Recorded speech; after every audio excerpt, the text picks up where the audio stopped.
Hey, what's up? It's Jasmin Corley. And this is Big Rich. And this is for motivational purposes only. I'm an artist, CEO, entrepreneur, and all-around creator. I am a creator, actress, and I do a little leadership vibes. Oh yeah, community leaders. We both community leaders too, don't forget that part. This is a new project me and Jasmin is working on. Me, Jasmin, and the whole team, but me and Jazz kind of like came together to you know, do some creative stuff. And we're gonna do I don't want to tell too much in the beginning, but you will see it as it goes. Yeah. So today we're going to be doing a segment we like to call Creator on Creator. We're going to be asking some for motivational purposes only questions. Right, so something to motivate y'all. This isn't gonna be any bragging or any, even though we might talk about some of our accomplishments, but this is just to motivate y'all and kind of give y'all a roadmap to navigate through this crazy industry. All right, so you ready? I'm ready. So I'm gonna ask you the question first. Okay. Since I'm kind of like the honorary host today, so I'm gonna ask you the question. All right, so Jazz, you've been in the game for a long time. Yeah, I'm okay. OG, you're OG now. You ain't a YN no more, you're OG. And you've had you've had to pivot multiple times.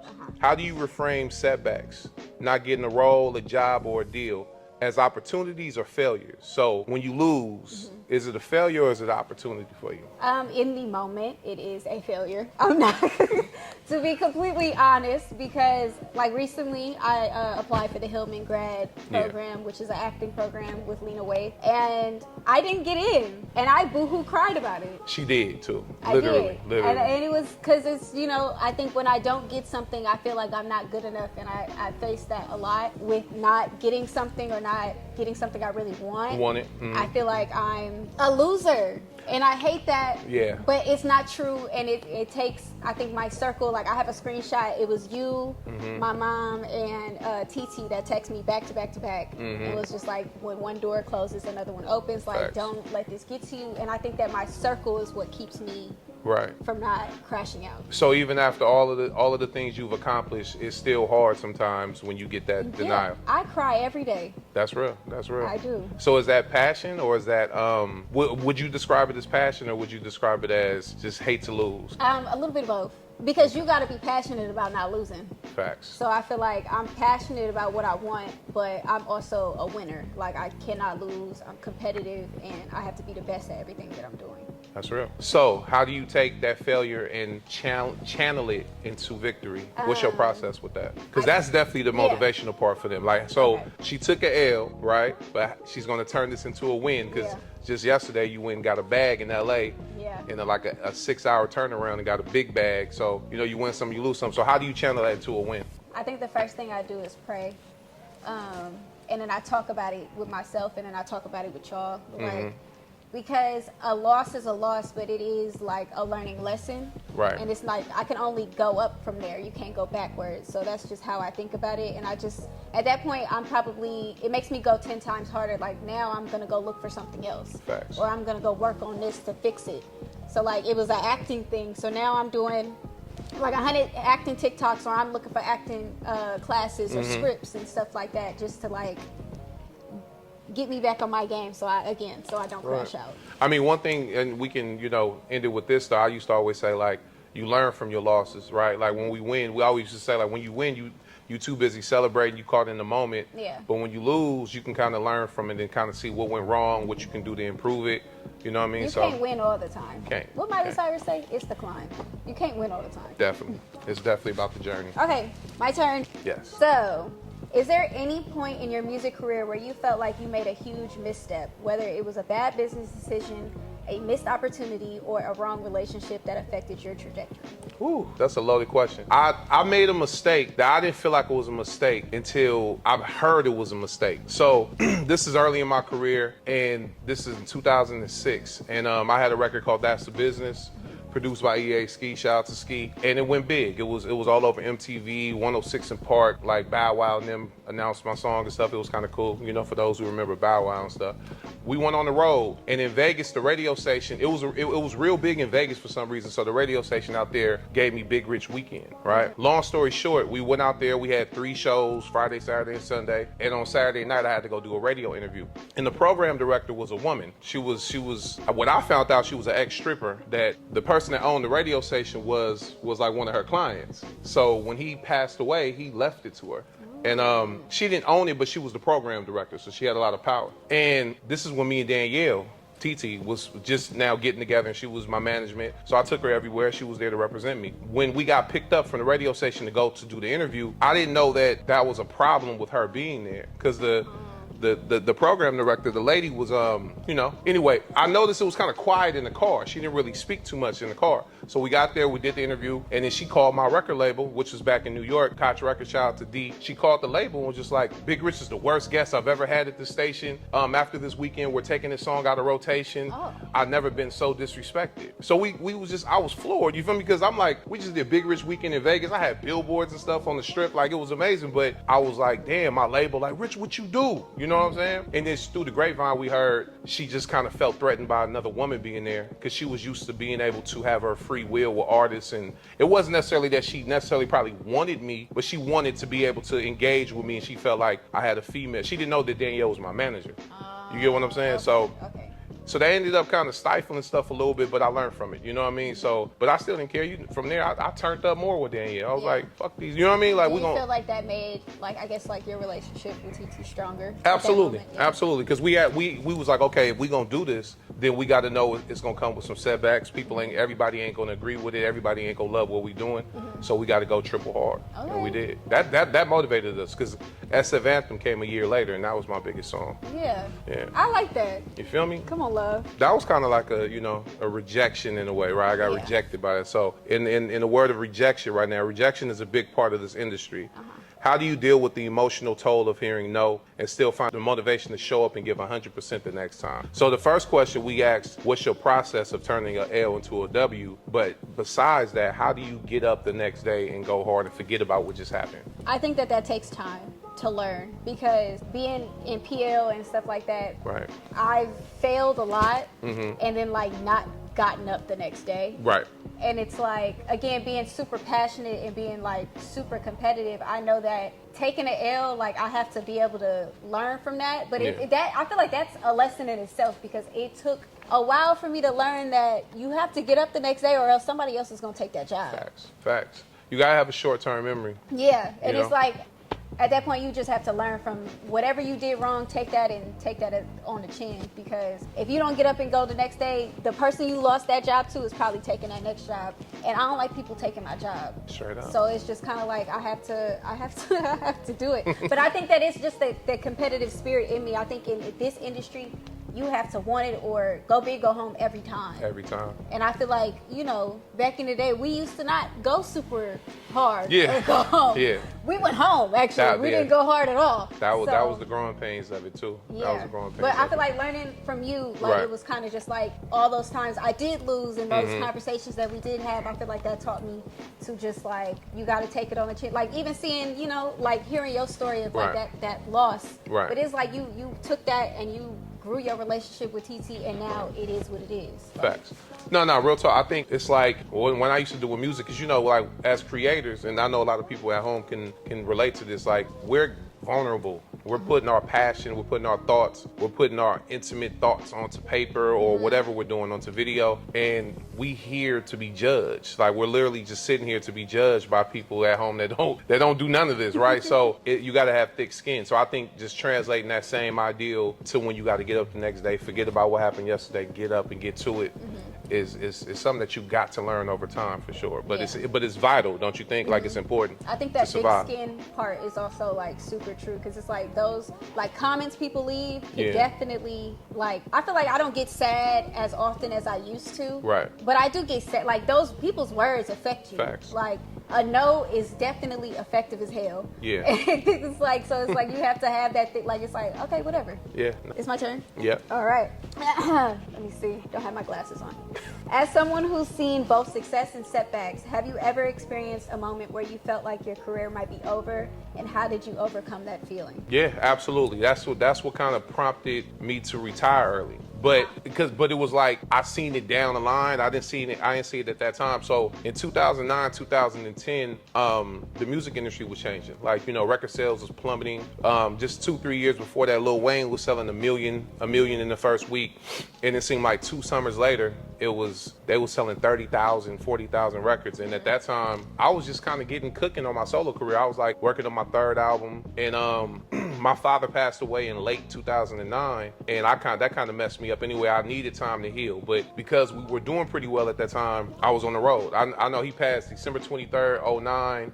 And by January 10th, me and Danielle and the crew had to hit the road for an 18-city tour. So I'm literally like on the road crying and shit in the car, like going to the next city, still trying to heal from that. We had just buried him, you feel me? So I was already in the space anyway. But when we saw record sales plummeting, you know what I mean, and things going digital, we didn't know that that digital camera we talking to right now, we didn't know that this was gonna come of it. Right, we thought the industry was dead. Like, also it was the middle of a recession. I don't know if y'all old enough to remember that recession. It was tough. So now you got people choosing between buying your CD or going to your show or buying lunch. You know what I mean? Because the money was getting crazy. So people obviously choosing their life and buying lunch. You know what I mean? So everything changed. So that's when me and Danielle, the thought of Project Level started bubbling around that time. So we was like, okay, what's going to be our pivot? What's the next step? How are we going to continue this? And I just kept thinking like, man, like I started music at 11 and I had to learn. It was at that time, it was like 18 years of learning. Mm-hmm. So I'm like, instead of trying to help these other artists as grown adults who go to work and pay to put into their careers, we was like, let's go start younger. You know what I mean? Let's go get some funding or figure it out. We didn't even know how the nonprofit world worked. We come from the for-profit and we experienced it. So I just wanted to get ahead of the curve. So yeah, I was scared because I didn't know what was about to happen. But then right around the corner, we started Project Level, met y'all, and it's been up. Do you feel like that? You feel fully healed from all of that? Yeah, from the industry, I feel healed across the board. The only thing I do miss it because I thought I retired at 29 and I thought that 30 you an old ass man. You know what I mean? So I'm like, I ain't finna be 30 still trying to pursue this. You know what I'm saying? Oh my God, I say that every day. And I think that's just a natural thing that us 30 years old is it's a milestone for a lot of people.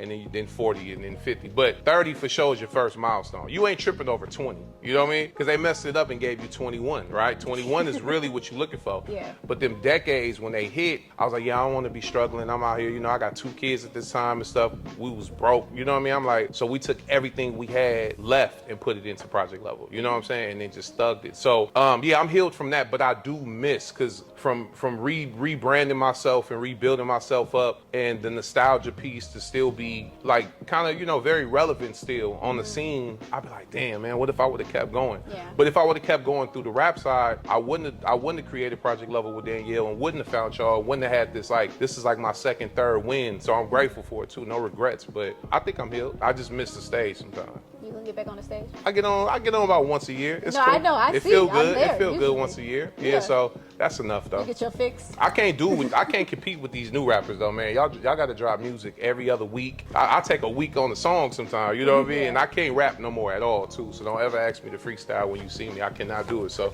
but yeah, no regrets. So I think I'm healed. When you see him in the streets, ask him to. Never.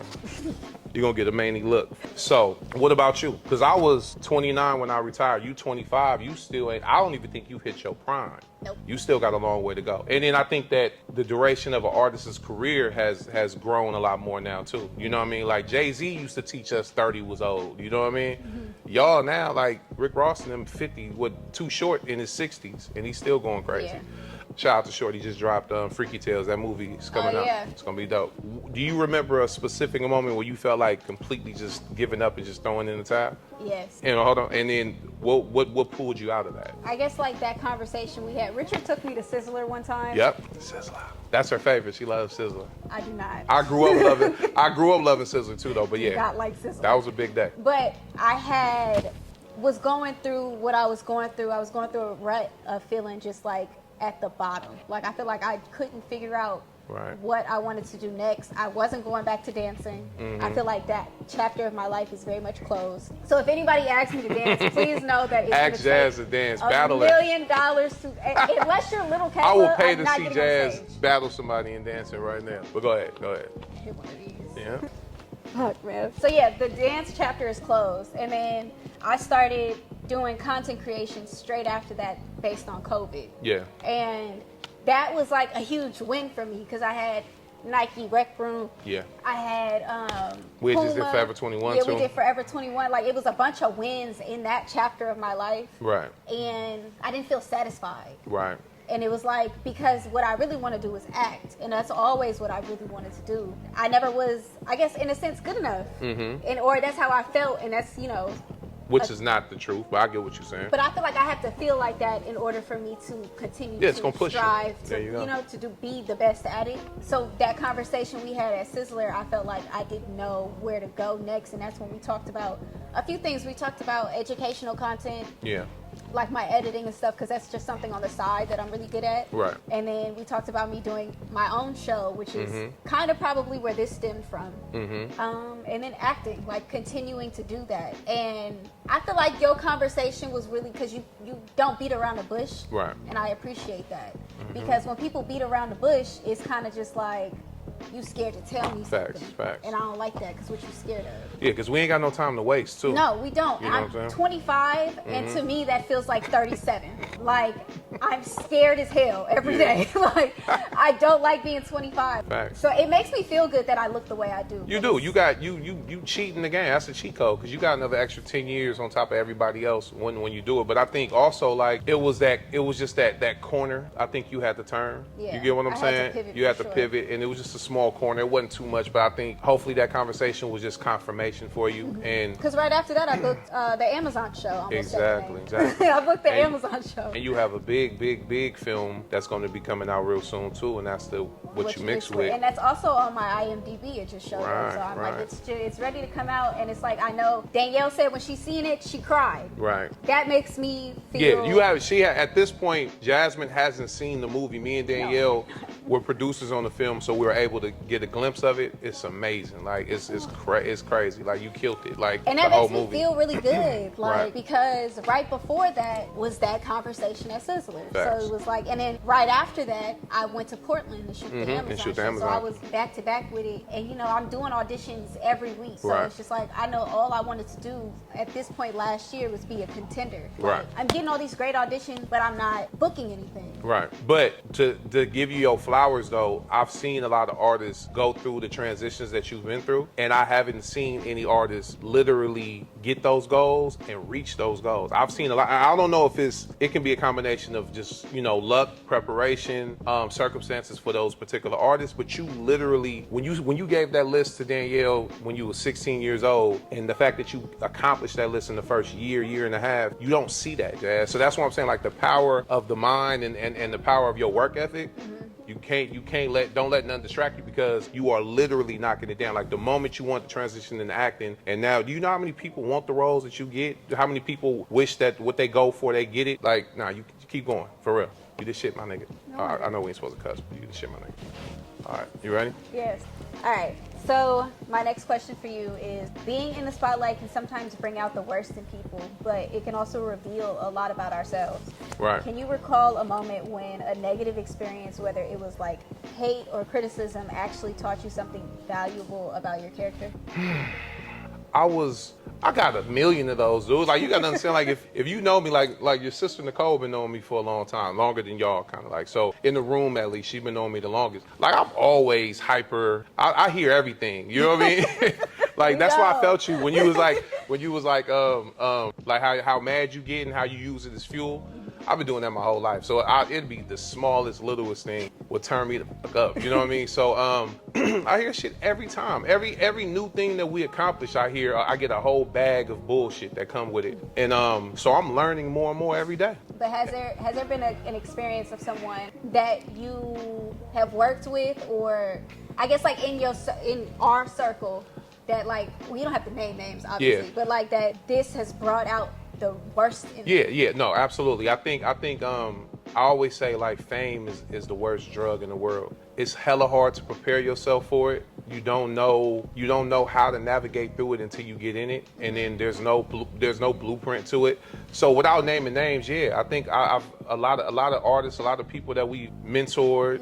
Just kind of like, I'll just key on one part. It's the expectation part. Yeah. It's like sometimes expectations become unrealistic.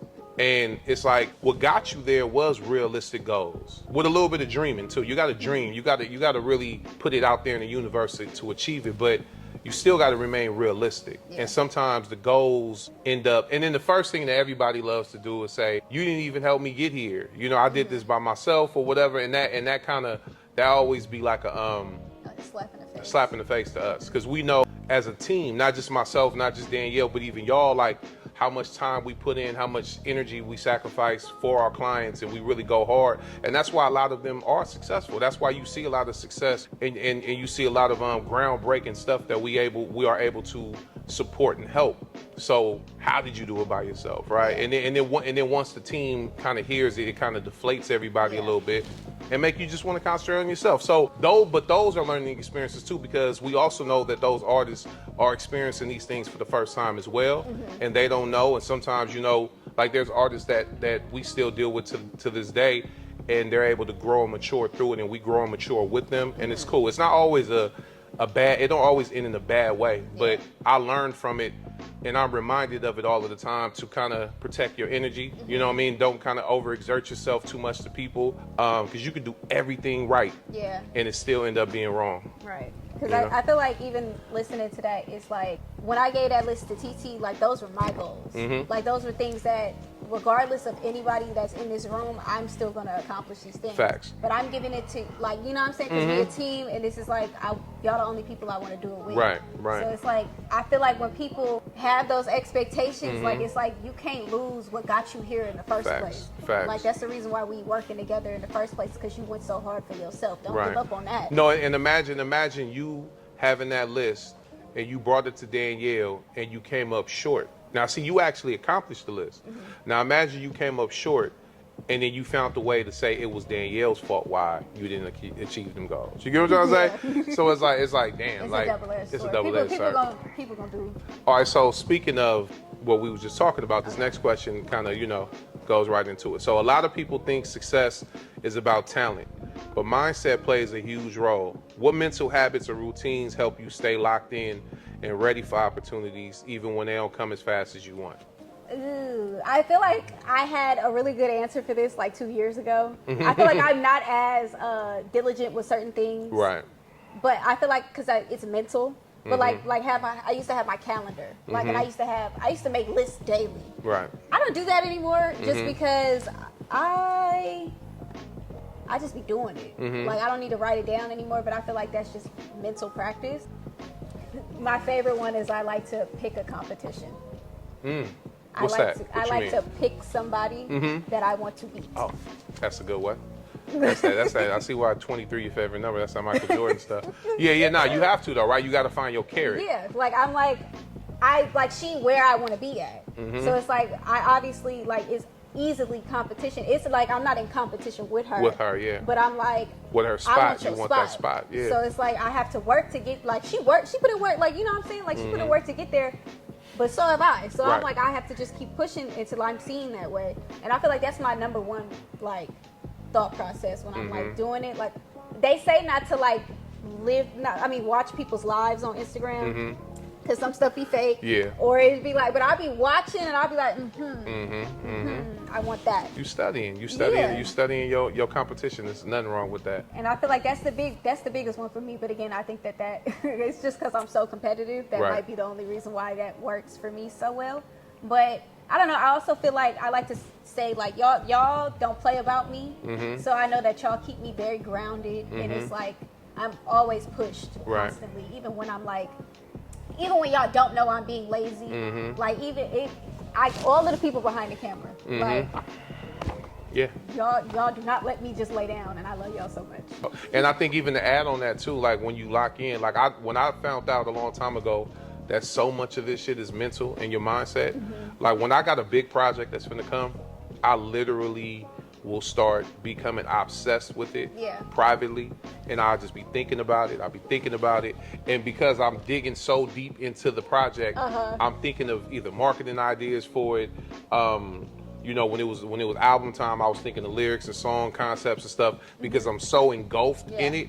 But I'm not necessarily like obsessed like outside with it, but mentally, like what are you thinking about? No, 100%. Because like if it's like we're doing a project for Shoe Palace and we got to make sure that this is bigger than the last one. You know what I'm saying? I'm over here, I'm digging through my phone. I'm trying to find any idea, any nook and cranny that I can add to this to make this next commercial bigger than the Nike commercial and that commercial, or if we're doing a project or we're doing that. That's why sometimes I am very selective on projects that I get involved with now, because I know how much energy and time it'll take. It takes a lot out of you. It I do. feel like that's I mean, that's what I feel like. That's why I don't do my lists and my calendar as much anymore, because my main focus is acting, and it doesn't have a date on it. Right. So like, just like how you be obsessed. Like the last audition I just did is for a show that was a movie. I've been watching said movie. Yeah. Way too often. Locked in. Like I'm upset. I followed the director, the casting. Right, I'm trying to, like, you know what I'm saying? How do I get in? See, and that's important, and that's what I want the people, like that kind of stuff, that research, that obsession, that little mini obsession we're talking about. Like, I think that when we do encounter creators and stuff that are frustrated and stuff, I like to ask them, like, do you do that? Yeah. You know what I mean? Like, because sometimes we can be obsessed. You can think you're obsessed, but you're obsessed with the results. Yeah. And you like, y'all want to be famous. I want to be on. And yeah, like, being successful and being able to make a living off of what you do is a great feeling. But you still got to love what you do. All the other stuff comes along with it. You still got to love what you do in order to keep going. You got to fall in love with the process. And that's like making a movie. My favorite part about What You Mixed With was shooting it. Like being on the set. It's not the premiere. Yep. It's not none of that. Like I miss, for Punk Kids, like I miss just being on set. Just being on set. Yep. Like, exactly. I don't really. I mean, the premiere was great. Yeah, it was great. Watching it was great. I want to be behind the camera again. Yep. Like, exactly. And that's just. I feel like that's the thing that I'm obsessed with when it comes to it. I think it's just, number one, be obsessed. That's real talk. There's this idea that creatives are always hustling. Yeah. But what's a part of the hustle you wish you had avoided or done differently? Have you ever felt like you were chasing something that wasn't truly yours to begin with? Good question again. Nope. I try, for some reason, I try to live with no regrets. I think when I was making music, radio was very important, and I wish I had the freedom that artists have today when radio isn't important. So I literally had to go make radio songs in order for my album to break through and be successful.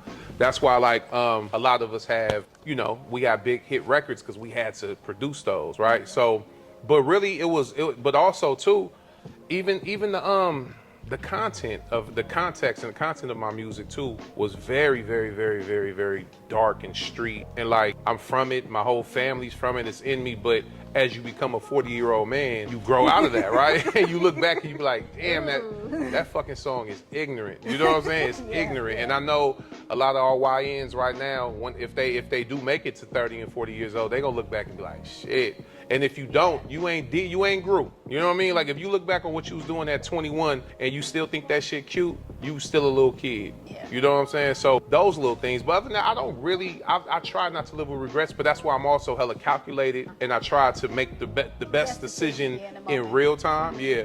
So I don't have too many regrets when I look back on it. But just that, maybe the content of my music a little bit. But you don't regret that. I don't regret that shit either. Cool. That's what we was doing, and that was the climate. It was treacherous at that time. You probably wouldn't let Gigi listen to it, but I probably would though. See, because you know why? Because music. I don't, as you know, I don't keep too much from my kids because my parents didn't keep much from me, and I felt like that prepared me to be hella ready. Like how I'm always straightforward with you. Yeah. My mama and daddy was that's why Gigi is a little menace right now, because she a little YN. Yeah, Gigi living in a wild jungle right now. So, final question. We're gonna keep doing this. So this is the final question for today, from me at least. Okay. If you can talk to the version of yourself who was doubting whether to make a career pivot, what would you say to her now? So that moment when you wanted to be a veterinarian. You know what I mean? Yeah. So I'm saying, when you wanted to be a veterinarian, and then now you are flourishing and doing your big one right now, what would you say to that person today? Well, when I wanted to be a veterinarian, I think I was in elementary school. But I feel like at that time, elementary and middle school, but at that time, because that was before Project Level, I felt like I was dimming my light a lot around the people who surrounded me. And I feel like I would tell my younger self to not do that. Gotcha. Because I feel like that wanting to be a veterinarian was me downplaying. Which ain't nothing wrong with being a veterinarian. There's nothing wrong. It's a good career, but I think you was spell veterinarian back in that right. day. But I think you definitely had an appetite for something a little bit more. Like I mean, like I would tell, like, you dancing in the living room with Deja means something. Right.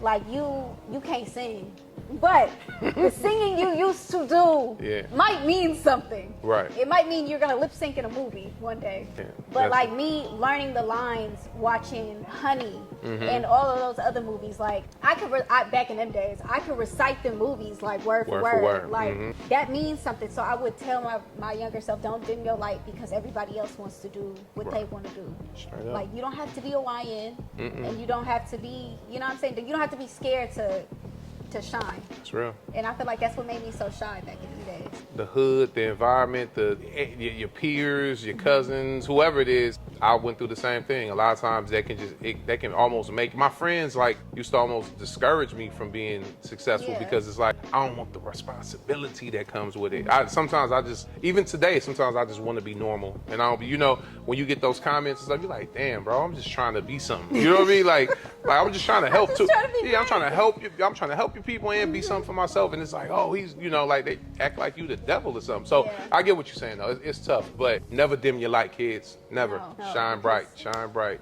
I mean, like, no hate towards any of my middle and elementary school friends because a lot of them I still talk to. Right. And they still support me in everything that I'm doing. So it was really, I feel like I give myself anxiety still to this day, overthinking a lot of stuff. And then it makes me not do something. I think that should be another episode when we talk about the mental health of this industry. That part, like, you know what I mean? The anxiety, the overthinking. Yesterday was so crazy for me. Right. I had to have a drink for me to just calm down. Right. And I never have to drink for me to calm down, but it was just such a it was just a high. They don't understand what we go through as creators. For real. Okay, this is my last question for today. That's a long one too. Yes. Okay, let's go. Looking back, was there a point where you felt like you gave up too much? Whether it was your mental health, your personal life, or relationships in the pursuit of success? What's something you wish you had prioritized more, and how would you tell others to protect themselves on the grind for motivational purposes only? That's a beautiful question. Yeah, hell yeah. I think I fell in love with the process, right? And love is blind. You remember I always say that. So there's good part. The benefits of it is that when you fall in love with something, you go through it good or bad, ugly or, pretty, big or small. You're going to go through it because you're in love with it. You know what I'm saying? And it's unconditional. But when you trust in the process, like they say a lot, you trust in it, but it's under conditions that you see in progress, right? Like I'm going to trust it. Because if I see something, then okay, I'll keep going. But when you're in love with it, you don't care. You're going to crash out about it. You know what I'm saying? And I crashed out about this a lot. And like, I ended up getting like chronically putting others in front of myself. And I love myself. You know how they say, like, if you don't love yourself, that's why you get... No, I fucking love myself. But I still found love in helping others. So when I did that, it became a habit and it became my life. You know what I'm saying? So then when you look back and you like, damn, all of that time I could have spent with my parents, my kids. I retired from music early so I could spend more time with BB and Lonnie. But then I fell in love with Project Level, and that's why we kept them around as much as possible. But I still missed out on stuff. Like as entertainers, we have to choose a gig or, sometimes the prom, you know what I mean? A gig or a family dinner, just the little stuff that that's precious to a human, you know what I'm saying? Like we miss out on it. And our team 1015, we all like have given our lives to this, you know what I mean? 1015 and Project Level, we really given our lives, and it's benefits to it for sure. We wouldn't keep doing it, but you do lose some invaluable moments and things, you know what I'm trying to say? So what I would do is probably tell the younger me, like, all right, don't take all of this stuff too serious, Rich. Be locked in, be passionate, but it ain't life or death every time. You know what I'm trying to say? Enjoy your life, enjoy yourself, put yourself first all of the time, because if you're not right mentally, physically, you can't do what you want to do for others anyway. So yeah, I definitely tell people to keep yourself up. You can't help nobody if you down and out. Like... Yeah. So all right, y'all, that was our first episode of many. We got a lot of stuff we're going to be doing. You want to tell them like other things, what other little ideas we have for this platform? Yeah, so we're going to be helping other creators. I know we're going to be working with DJ Chloe Money. She's going to be doing some playlists on this platform, as well as we're going to do something similar to this, but DJ on DJ, where she'll interview another DJ and another DJ will interview her. Working with other creators like artists, like rappers, singers, and stuff like that. So if you have something you want to talk about and bring it to the platform, let us know. Yeah, we're gonna definitely, it's this little part down here that says curated by, I'm gonna say Jasmin and Big Rich. We're gonna put you first next time, but we're gonna be curating a lot of stuff just through, through our eyes, through our perspective, through our experience and our expertise. We're gonna just be just doing some projects together and making some magic. So just stay tuned. We in our early stages. Y'all gonna love it. You're gonna see the vision very soon. It's Jasmin Corley. And this is Big Rich. And this is for motivational purposes only.